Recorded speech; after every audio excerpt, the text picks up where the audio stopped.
Sciatica, nerve pain, numbness and tingling that causes you to limp?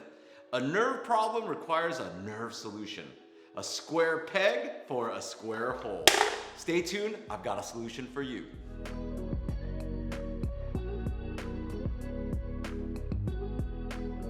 But first, please spend a few seconds to like our video, subscribe to our channel. If you found this video helpful in any way, please consider hitting the thanks button and donating. Also, our team has worked hard to bring neck pain and back pain and many other online exercise programs using our paradigm to body hack your pain. You can find the link to our Revive at Home programs below in the description box. We appreciate your support. All right, so before we get down and doing the lower nerve floss, I like to tell people I'm very conservative about this. There's tons of videos out there. People are a little bit more aggressive. I like to be very methodical in the progressive nature of this exercise. So you're not getting all that nerve compression or nerve pinching. So we really need to do this a little carefully. And so I have basically a monitoring hand and just a stepwise progressive nature for this. We're gonna talk about how nerves behave, but I go into it a little bit more in depth in the seated nerve floss video where I talk about each specific symptom. But what happens is symptoms actually happen in a progressive nature. And so we'll flash that up really quickly.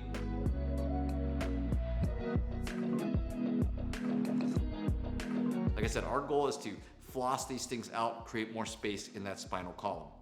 So we're gonna use, you can use your hands. I like having a little stretch belt, yoga belt, something a little bit more durable and tight, not something loose, not like those TheraBand exercise things. So what we're gonna do is we'll do a little bit more things, but we're gonna use a monitoring hand. If this is the leg that is my problem, you can basically assume that it's coming from the back or the spine. So a lot of these things, I'm gonna just show you a little demo here. It goes from back here and all the way down. Now imagine if this nerve is tight, then I'm having problems. I'm not able to straighten that leg out and there's some nerve tension. But if it has like the full range, then I can basically go about this way. So that's kind of the thought process of this exercise.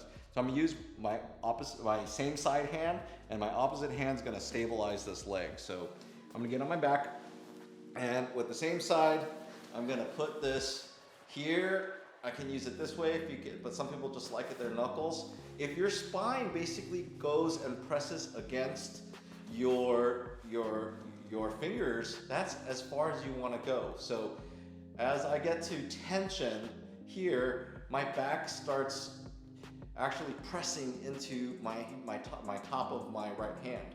And so what we want to do is you want to basically get to that point of tension, and then you're gonna cock your foot back and you're gonna hold it for 5 seconds.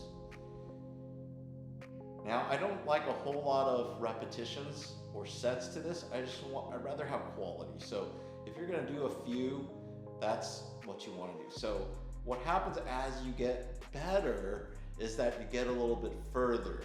If you're going too far, you're gonna feel pain, you're gonna feel more numbness or tingling, or you're gonna feel that this, let's say I started here, it's gonna get tighter and tighter and tighter. That's not a good thing. That means you can reset yourself and just be a little bit more conservative. So you can go here and then here, right?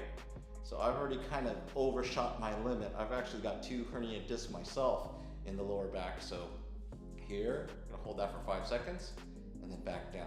Some people wanna stretch this thing. It's not a stretch. You don't need to feel much. It's a very light tug. Very light tug, like if someone was just kind of lightly tugging my shirt. It's a very light tug. So we're gonna use the monitoring hand, that's my limit, and then back down. Now I'm gonna speed this up a little bit, but like I said, at home it's about 5 seconds. You'll see that over time, I'm getting a little bit higher, but I'm feeling tension here, I'm feeling tension here, I'm feeling tension here.